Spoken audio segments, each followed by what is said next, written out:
For General Electric, here is Ronald Reagan. Good evening. We're pleased to present James Dean and Natalie Wood in a repeat performance of Sherwood Anderson's I'm a Fool, starring Eddie Albert as the narrator on the General Electric Theater. In research, in engineering, in manufacturing skill, in the values that bring a better, more satisfying life at General Electric. Progress is our most important product. In a moment, in answer to a great many requests, we'll present a film of a fine performance by James Dean in a General Electric Theater play.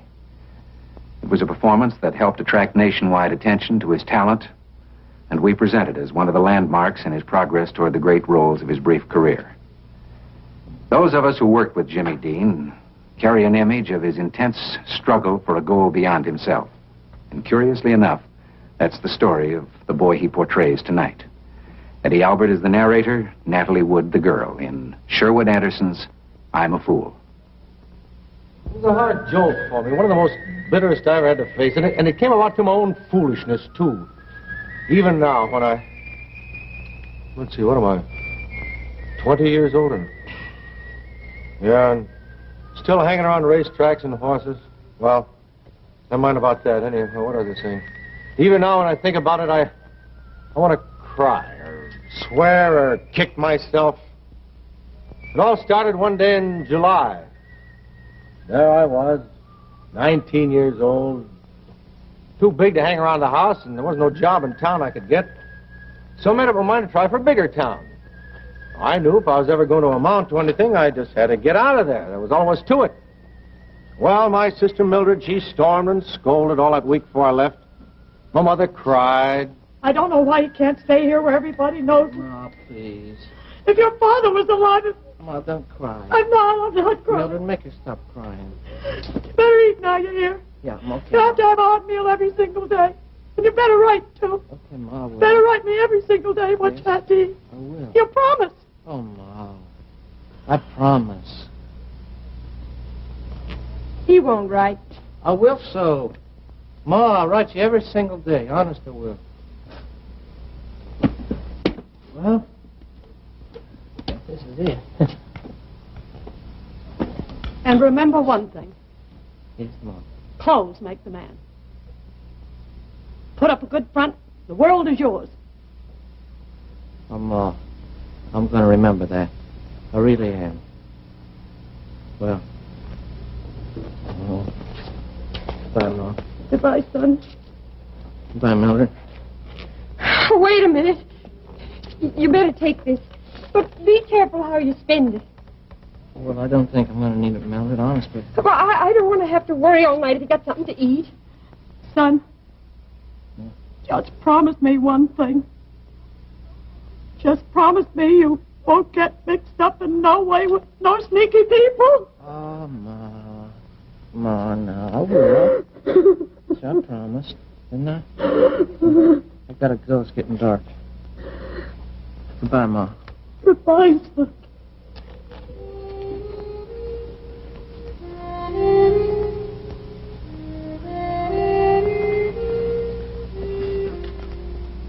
There are a lot of things you gotta promise your mother when you go away. And a lot of things you gotta keep from telling her, too. Like, I knew if I told her where I was going, she'd worry from now till next Christmas, maybe even longer. Because I knew the first place I was going to go to the minute I got to Sandusky was to the racetrack.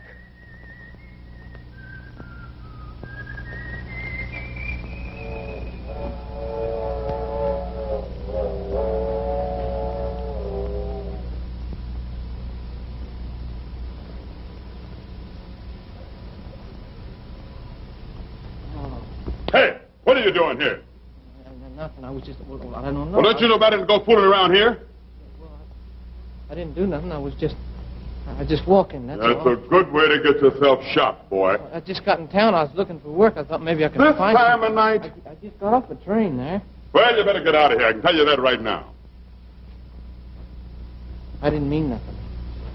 Honest, I didn't. I just wondered maybe if I might get out. All right. What kind of work you looking for? I want to be a swipe. You know anything about horses? Well, sure. What? Oh, well, they Sometimes, well, I don't know. How you expect to get yourself a job around horses if you don't know nothing about them? Well, I guess I don't know too much about them, but, well, I like horses. In fact, I really love them. And I just figured if I could get some work, I thought, then I could learn. I could learn right offhand. I could...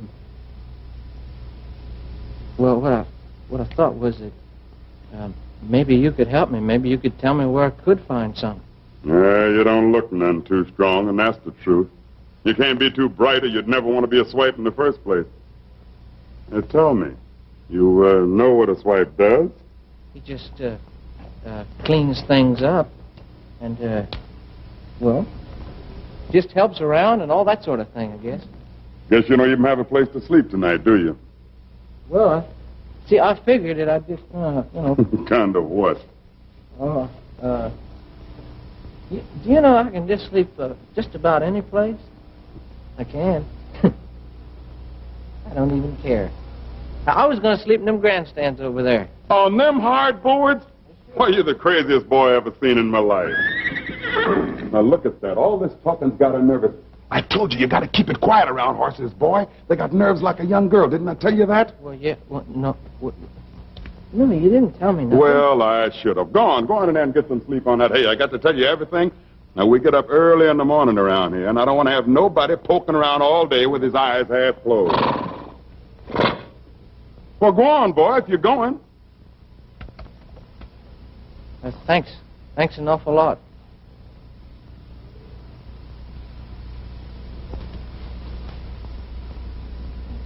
Hey, boy. Yes, sir. You can call me Bert.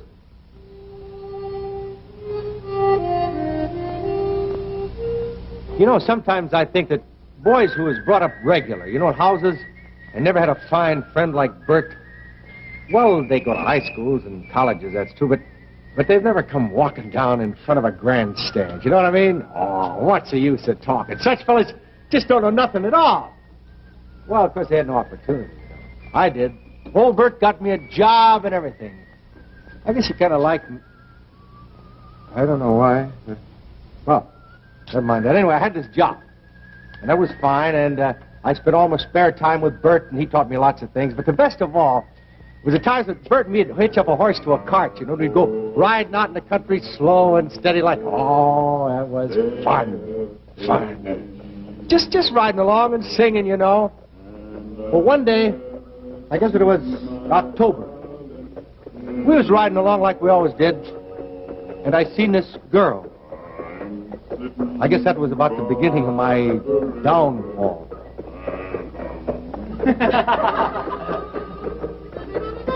Here, let me see, catch it. Go ahead. Here. That's right, catch it. Oh. Good. Oh.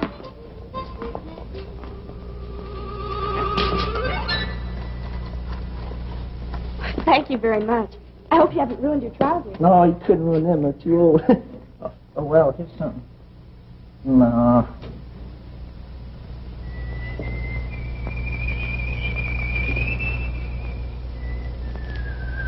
Well, I better get on back, because if I don't, I'll have to walk back to town. Thank you again.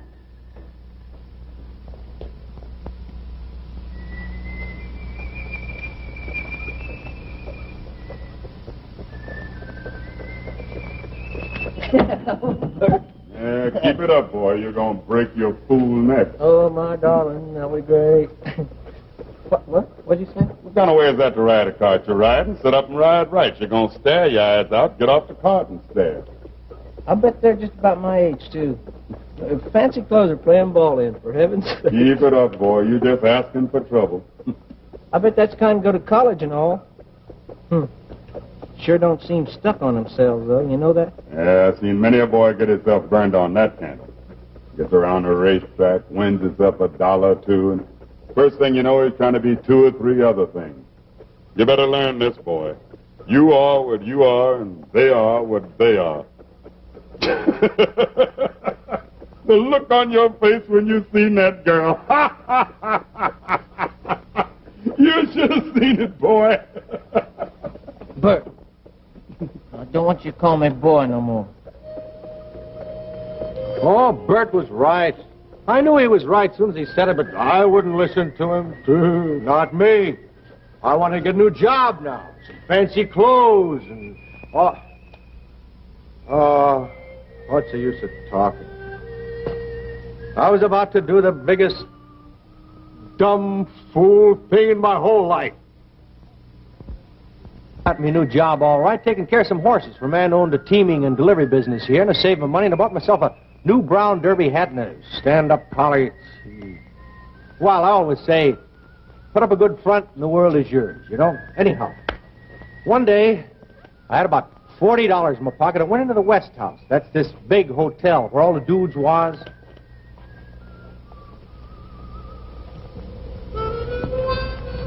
Give me about 3 of them 25-cent cigars.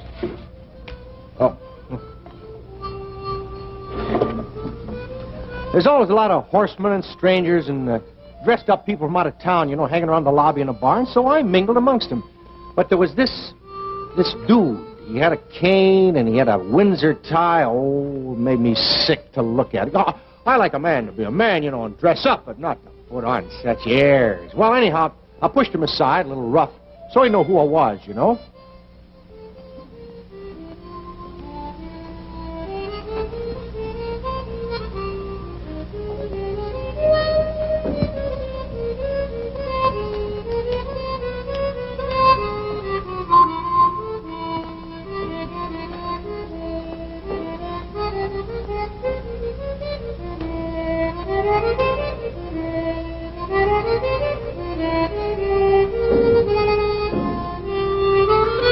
And I had me a drink of whiskey. Well, yes, sir, I had $40 in my pocket. I just says to myself, well, I'll go down to the track, see how old Bert's coming along, because I hadn't seen him since the day of that ride. You really want to know the truth? Hi, Bert. Hello. How you been? Fine. Gee, I haven't seen you in long time. You look good. Hey, is that old Bob French over there? Yeah, I guess so. Is he running the horse today? Mm-hmm. Think he's out to win? Hard to say.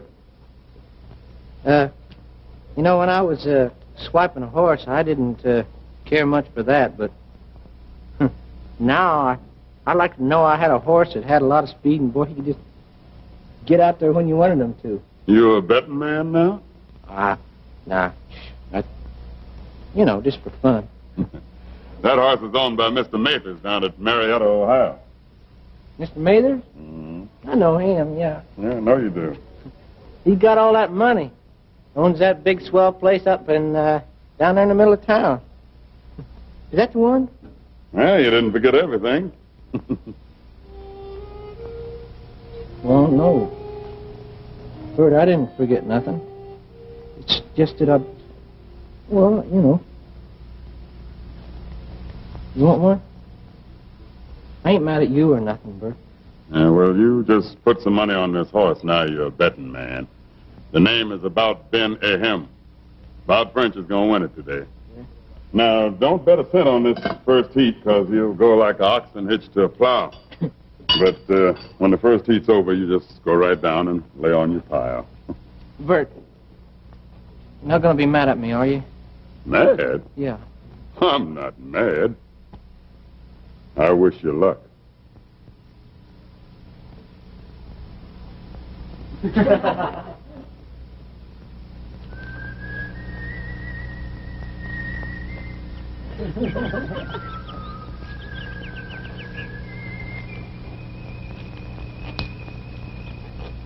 Hello.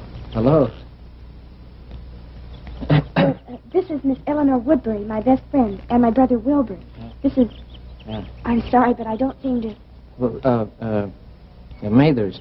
Yeah, Walter Mathers. I'm from Marietta, Ohio. Oh, you're from out of town, too. Yeah. So are we. We just came down for the day to visit Miss Woodbury. Oh, won't you join us, Mr. Mathers? Oh, we have a box in the grandstand. Well, I usually watch the races right from here.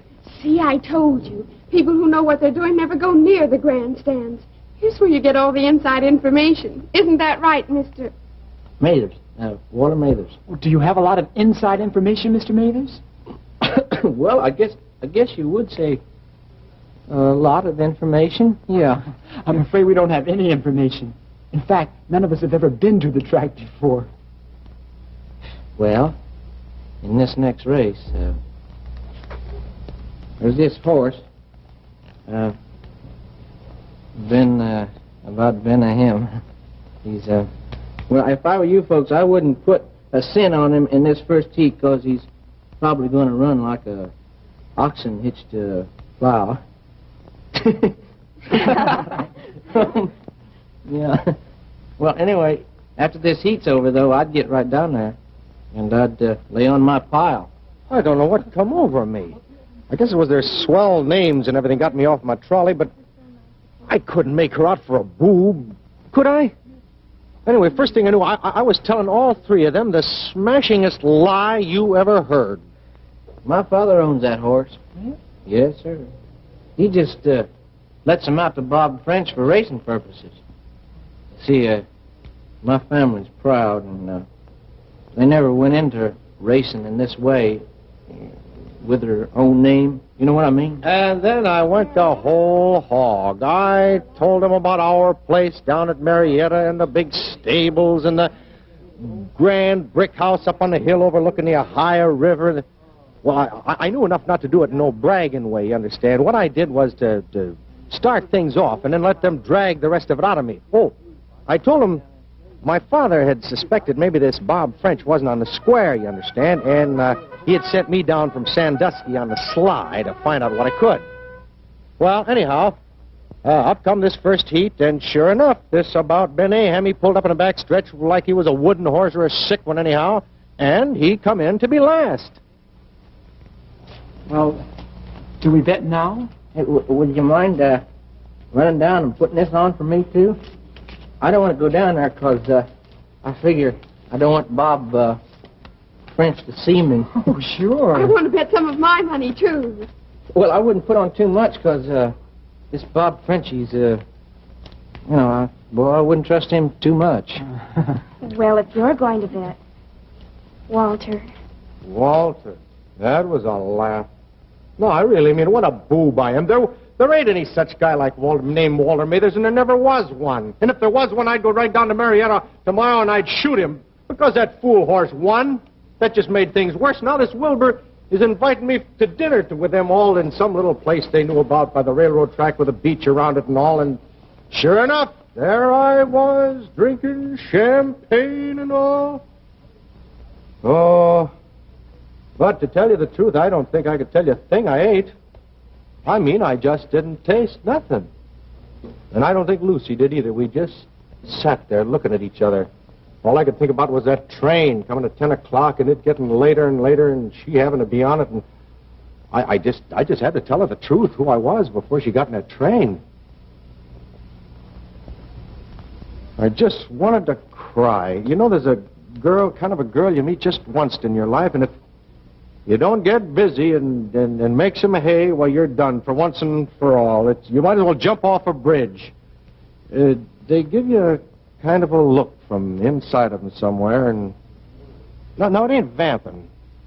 But what it means is you want this girl to be your wife, and you want nice things around her like flowers and swell clothes and all, and you want her to have the kids you're going to have, and you want good music played and no ragtime. When it happens all of a sudden. You're just standing there and you kind of turn to each other, both of you, and you're in love. Not her and Walter Mathers, because there ain't any such guy, but her and me. Me. And it ain't because of that lie that I told her about my father and all that, neither. I know. There's a way you can tell. But, gee, I just had to tell her who I really was before she got in that train. I mean, I had to.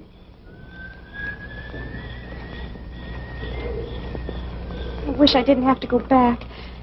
I wish that train would never come. Yeah. Honest. I mean it.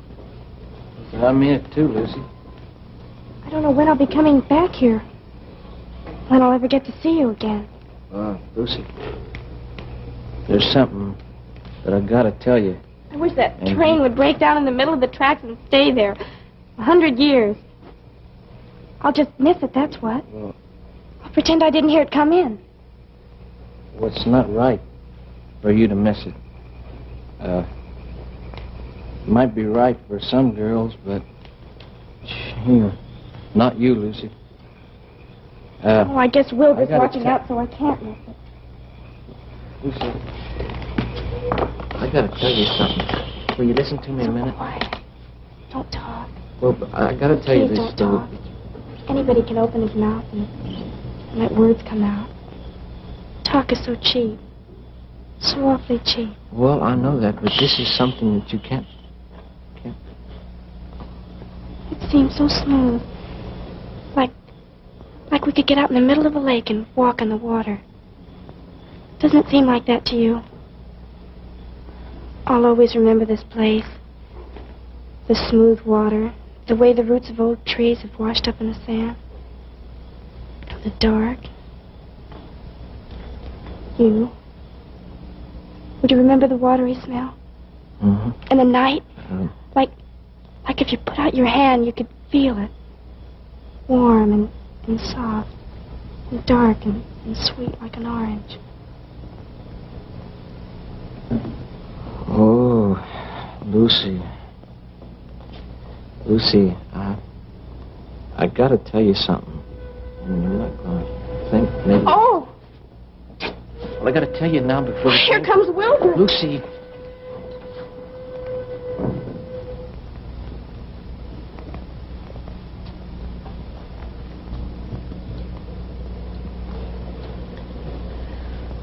Oh, Lucy.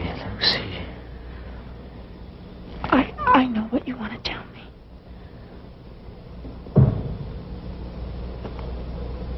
You do? You want to tell me you love me, don't you? Isn't that it? Well, yes, I do, but... And I love you, Walter. I'll always love you. Well, Lucy... We're going to have to hurry. We'll have to run. Lucy, please, we have to run.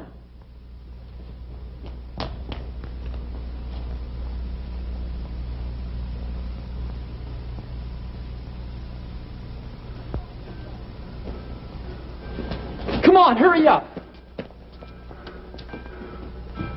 It won't be long because you're right. Then I'll write you. I don't know where to write, Lucy. I don't know where to write to. Well, I know where. I'll write. Walter Mathers, Marietta, Ohio.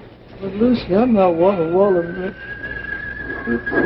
I could have run after that train, sure. I'd have made Dan Patch look like a freight train after a wreck. But socks almighty, why should... Did you ever see such a fool? Well, how could I tell her? I got a chance like a hay barn fire, I have. And suppose she does write to me down there at Marietta. The letter's going to come back. Stamped on the front of it there by the USA that there ain't any such guy or whatever it is they stamp on the...